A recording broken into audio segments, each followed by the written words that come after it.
Luke, it's always likely to be a bit of an arm wrestle in those sorts of conditions, but how did you see you were able to gradually get on top there? Yeah, I thought our players adapted really well. We don't usually play a really surge, grubby sort of game. We like to share it and create and do it a bit of a different way. So I thought our players adjusted pretty well. And, the territory aspect on a night like tonight where, goals are hard to come by and sometimes you get them through just brilliance from an individual or just by stealth and weight of numbers. And so I felt like the anticipation side of the game from our forwards, ball coming at them and our backs behind it and being ready for anything was first rate. And in the end, I think they won the possession count, which I think that probably came from how many points we kicked or were rushed because they were able to build the ball up and find each other and share the ball around a little bit. But I think other than that, the boys did a brilliant job. As you said, goals were hard to come by. Was the fact that you were kicking quite a few behinds as well as a few being rushed, was that sort of leaving you nervous, like you hadn't quite been able to put the game away? Yeah, it always does. It doesn't matter who you play, and obviously the Giants have had they got us last time in Ballarat, and they've built their reputation under Adam and his coaches over the last year and a bit as a team that's emerging and challenging and are quite progressive. So, in particular against a team like the Giants, if you're not capitalising it, you feel like it could cost you. And I think we hit that left goalpost 7 times tonight, and I think there were 7 rush behinds as well. So, those little things sometimes are really important, or big things are sometimes really important. But to our players' credit, they held their nerve. Felt were really composed all night, just stuck to what they know together and what they're building together. We feel like over the last 2 weeks, they're just reminders of if we're doing it for long enough, then it's going to be difficult to beat the Bulldogs. And so it's an important win for us on the road. We haven't won a lot on the road in recent times, and it's a good one to get in the bank. Defensively, did you do everything that you planned to do? Because you did a pretty good job of shutting down that faint run of theirs, even though I guess conditions probably wouldn't have made it easy to play that kind of footy today? Yeah, I think so. They'll probably look at the game and sometimes when they tried to come through the middle, they didn't necessarily connect or maybe even kick it as well as they can at times. And sometimes there's a perceived pressure attached to that, that maybe belongs to the team that they're playing against to be able to impose that. But I didn't, as you say, it was once or twice where they did come through an aerial contest and we thought, we're in trouble here. And they might have managed to score, or we might have managed to resurrect the footy, deep in their forward 50. But I think probably the main part of the game that we were, especially after Toby Green kicked that goal from a forward 50 stoppage early in the piece, that was probably the main part of the game we were really on edge, because they're the instances or the opportunities in a game like this afternoon tonight that you're a real chance to just scrounge one or get a free kick too high, and we're always on edge about that. So I felt like our players, after that one was scored, managed those pretty well, and then when we had them, we probably just didn't capitalise or get enough reward for the territory and the stoppage in our front 50. I don't think anyone won that situation, just again, I think it was an even spread of contribution from our players, whether they be experienced or not. And then probably 3 things from an emotional point of view tonight for us. Obviously, Sir Doug Nicholls around. We got 4 Indigenous players with us. 2 played in the AFL game in Jamara and Liam, and then Riley Sanders and Artie Jones played in the Footscray game at state league level, and it takes on even more meaning. I feel like the more First Nations players you've got with you, and so it's great for all those boys for us to get a couple of good wins, and then obviously Taylor. Giray playing his 200th. You know, our boys spoke, you know, in glowing terms about him as a person, as a teammate, his journey, his resilience. You know, he's 15 years at it now, 200 games. I spent some time with Taylor before he, in the infancy of his career, you know, before he probably started to really influence the competition, and to see how far he's come, great credit to him, and to be able to run out with young Albie and have Jade, his wife, with him. It's a special night. And, you know, the third thing, I feel like, you know, tonight with the retirement of Aidan O'Driscoll, forced retirement due to the concussion side of things, that I feel like our boys just took a little bit of that out with them, and more just to celebrate the fact that, you know, that we're playing together, and there's opportunities week to week to enjoy the game if we gel and contribute like your best teammates will. And so I think that's important for Aidan to know, that his teammates really felt pretty emotional about him this week more than ever, and I feel like that had influenced the way that we played too. So it's a tremendous night. You know, we're 5-5, so we've evened the ledger, and now we've got a huge challenge in the Swans off a 5-day break. So we play Thursday. We've got to recover well and take up that challenge. A lot's been obviously said of Sam Darcy's start to the year, but against what's many consider one of the best defensive lines in the competition, he excelled again tonight.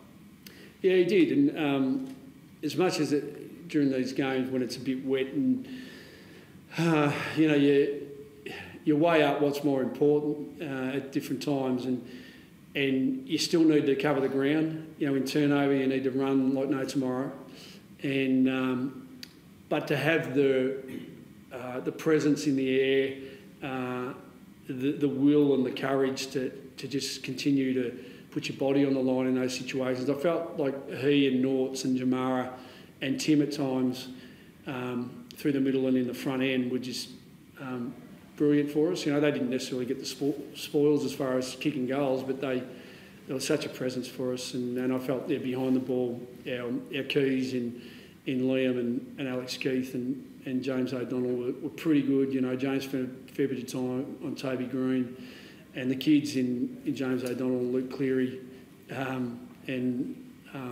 Bailey Dale was just, and Taylor Giray, they were sensational. So backline really held up. So I'll go through every player because I felt like everyone just impacted in their role, and you know, through that midfield group, they really, and in a different mix for us now. They've been impressive the last 2 weeks. Our boys have been playing through there. You mentioned the posts, the rush behinds and things like that. Obviously, when you look up the scoreboard, see 5-19, it might be easy to drop your head, but what does it say that they're able to kind of keep going, keep trying to make the most of those opportunities?